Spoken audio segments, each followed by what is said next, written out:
Culture News 24/7। Sanjauli स्थित मस्जिद विवाद थम नहीं रहा है। रविवार को संजौली मस्जिद के बाहर युवक के साथ मारपीट के बाद गुस्साए लोगों ने मस्जिद का घेराव किया था और जमकर नारेबाजी की थी। स्थानीय लोगों ने संजौली स्थित मस्जिद के अवैध होने के आरोप लगाए थे। स्थिति को संभालने के लिए डीसी व एसपी को मौके पर पहुंचना पड़ा था। आज विधायक हरीश जनार्था ने इस विवाद पर अपने पार्षदों सहित अन्य को नसीहत दे डाली। इस मुद्दे पर राजनीति न करे और शिमला शहर की शांति को भंग न करे। विधायक हरीश जनार्था ने सोमवार को मीडिया से रूबरू होते हुए कहा कि ये विवाद दो गुटों के आपसी झगड़े के कारण पैदा हुआ है। ये झगड़ा मल्याणा क्षेत्र में हुआ है। इस मुद्दे को बढ़ाया जा रहा है। ये मल्याणा में झगड़ा हुआ है। वहाँ के पार्षद सहित सुमित्री व भट्टाकुफर के पार्षद ने मिलकर इस झगड़े को संजौली में पहुंचा दिया। पुलिस को इस झगड़े में एफआईआर दर्ज करने के पहले निर्देश दे दिए गए थे।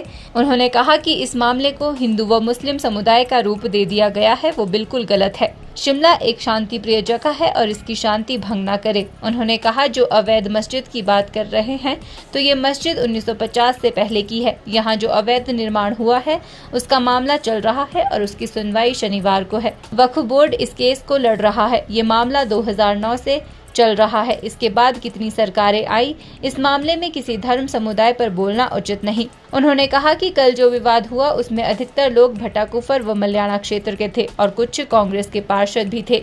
हरीश जनार्था ने कहा कि पार्षदों के बोलने से किसी को वैध या अवैध नहीं बोला जा सकता। ये मामला कोर्ट में है और इस पर निर्णय भी वही देगा। उन्होंने कहा कि आज मुख्यमंत्री ने भी इस मामले में संज्ञान लिया है। एक अनफॉर्चुनेट इंसिडेंट हुआ है और बल्कि ये एक लड़ाई झगड़ा का इशू था। कोई आपस में दो गुट लड़ पड़े और वो ये झगड़ा वैसे संजौली या शिमला शहर के अंदर का था भी नहीं। ये कहीं मल्याणा साइड हुआ है नीचे, ना ही वो शिमला कॉन्स्टिट्यूंसी से कोई कंसर्न है और पहले यहाँ पे कभी ऐसी इस तरीके के कोई जैसे कहते लड़ाई झगड़े हुए भी नहीं थे। और इस मुद्दे को बढ़ा चढ़ा के कुछ ज़्यादा ही इन्होंने इसमें इसको एग्रीवेट किया गया है। तो ये कहीं मल्याणा में झगड़ा हुआ है और उसमें जो वहाँ के जो काउंसलर है और सिमेट्री के काउंसलर है और आपके एक भट्टाकुफर के काउंसलर है, ये सब ने ये झगड़ा पहुँचा के संजौली में पहुँचा दिया। तो उसमें वो बात की गई वहाँ पे कि ठीक है, हम बोलते हैं कि झगड़ा होना नहीं चाहिए और हमने पुलिस को डायरेक्शन पहले दे दी थी कि इसमें एफआईआर लॉन्च की जाए और जो गलत है उसके अगेंस्ट स्ट्रिक्ट कार्रवाई की जाए। अवैध निर्माण की जहाँ तक की बात आ रही है और जिस तरीके से वहाँ पे वो एक माहौल बनाया हिंदू वर्सेस मुस्लिम का, वो गलत है। और हमारा ये स्टेट कैपिटल है और ये एक पीसफुल जगह है और मैं चाहता हूँ कि हमारी कॉन्स्टिट्यूंसी में ऐसे कोई हादसे ना हो। और जबकि ये हादसा हमारी कॉन्स्टिट्यूंसी का था भी नहीं और ज़बरदस्ती हमारी कॉन्स्टिट्यूंसी में ये एजिटेशन की गई है। और इसमें जहाँ तक मॉस्क की बात आती है, मस्जिद की बात आती है, 1950 का से भी पहले का मस्जिद है। ये वहाँ दो मस्जिद है, छोटा मस्जिद और बड़ा मस्जिद इसको बोलते हैं। संजौली में दो मस्जिद थे ये। तो इन्होंने कुछ उसमें अवैध निर्माण किया है और उसके अगेंस्ट ऑलरेडी केस चल रहा है। और जो केस चल रहा है उसकी हियरिंग बल्कि अभी जो आने वाला शनिवार है उस शनिवार को भी लगाया है ये केस और इसको वक्फ बोर्ड लड़ रही है इस केस को। और हम ये कहना चाहते हैं कि जब ये प्रक्रिया शुरू है और 2009-10 से ये केस चल रहा है और वक्फ बोर्ड के वकील इसमें पेश होते हैं तो वो एक पूरे तरीके से निष्कर्ष निकलेगा। हमारे जहन में तो सिर्फ एक बात आई थी जून में कि वहाँ पे अनऑथराइज्ड 2-3 बाथरूम्स बनाए थे। वो विदिन 3 दिन के अंदर वो बाथरूम्स तोड़े गए थे। तो उसके बाद तो कोई अवैध निर्माण का केस इसमें कितनी गवर्नमेंट्स आई है, कितने गवर्नमेंट्स गई है। तो उन दौरान तो ये इशू अगर उठा था तो म्यूनसिपल कॉर्पोरेशन ने ये केस शुरू कर लिया था।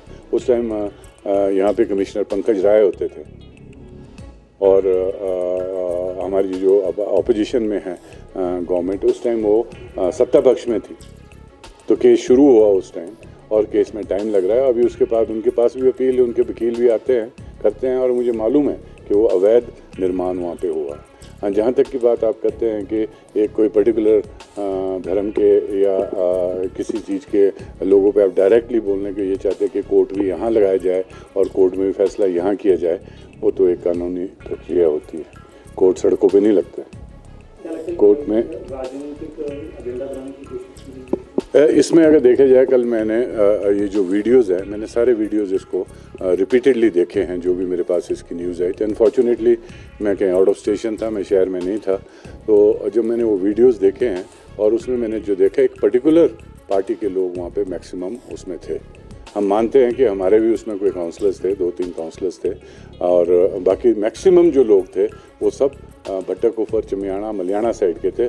संजौली शहर के, शिमला अर्बन के उसमें लोग ही नहीं थे, क्योंकि कभी ऐसा हादसा हुआ ही नहीं है शिमला शहर के अंदर कि हम इसको धर्म के प्रति या किसी और चीज़ के प्रति हम इसको ये क्या नाम एक इशू बनाएं। और मैं अभी भी बोलना चाहता हूँ कि शिमला शहर एक पीसफुल जगह है, और ये जो हादसे हो रहे हैं, डिस्टर्बेंस हो रही है, मैं ये ब्लेम लगाना चाह रहा हूँ कि ये डिस्टर्बेंस मेरी कॉन्स्टिट्यूंसी में क्यों हो रही है, जब तक कि आज तक ऐसा कोई हादसा पहले यहाँ पे हुआ ही नहीं। हिमाचल न्यूज़ 24/7 के लिए शिमला से सपना शर्मा की रिपोर्ट।